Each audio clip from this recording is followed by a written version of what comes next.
There is no shame in your story. There is no guilt in your story. There is no condemnation in your story. Whatever it is, told truthfully, can change somebody's life. Before the world went crazy back in 2020 and 2019, I don't know if you heard about this, but there was a group of people who decided they were going to storm Area 51.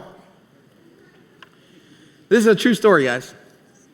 They decided they were going to storm Area 51 and rescue, quote, them aliens, okay? So they created a Facebook page. Now, us young people, we don't use Facebook, but you more mature people know what Facebook's like, right? They created a Facebook page, and this is what it said on the Facebook page, okay? It says, we will meet up at Area 51 Alien Center tourist attraction and coordinate our entry. If we Naruto, I'll explain that in a second, Naruto run, we can move faster than their bullets. Let's see them aliens. Now, if you know anything about Japanese anime cartoon, Naruto is this character, and he runs like this, okay? And so apparently on the cartoon, he avoids all the flying bullets and power. So they assumed that if they did this, the military couldn't hit them with their bullets. So they created this page to see who would join them to storm Area 51. Now, Crossroads, you're not going to believe this. Over 1.5 million people said yes to this. Okay? Now, for your enjoyment today, I went and pulled some of those comments that were left on that page.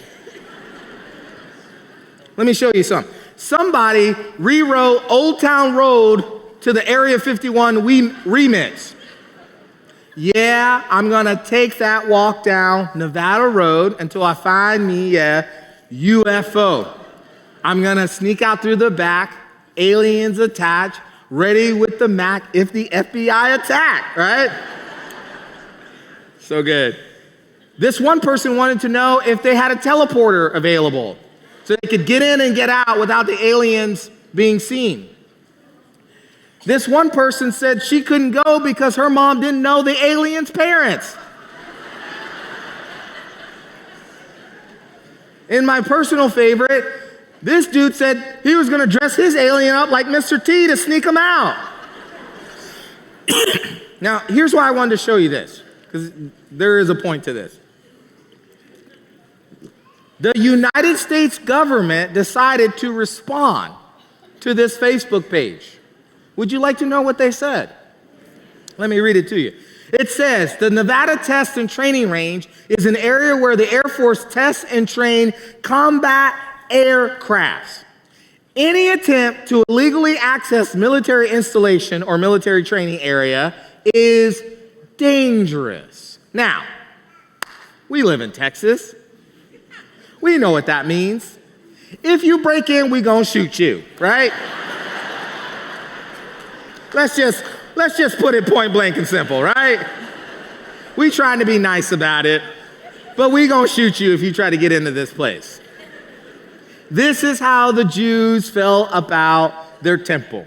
If you weren't Jewish, if you didn't have the heritage, if you weren't circumcised under the laws of Moses, you did not cross that barrier. You did not get in. Now, we don't know if Paul actually did this, but we do know that Paul gets accused of it and he gets arrested. And right before he's thrown into jail, Paul says, well, let me speak to the crowd. I want to plead my case. Now, do you think Paul turned to the crowd and said, listen, I didn't do this. Here's where I was at 6 o'clock last night. I promise you I was home. I was watching ESPN Classics, 1996, 5, whatever, when the Cowboys last won a tie. That's what I was watching, okay? That's what I was watching. I wasn't there. No. You know what Paul does? Paul turns around and says, Jesus is for you. This guy is facing death. And he's not thinking about his life, he's thinking about you. He's thinking about those in the audience. And he turns around and he gives this beautiful message about Christ.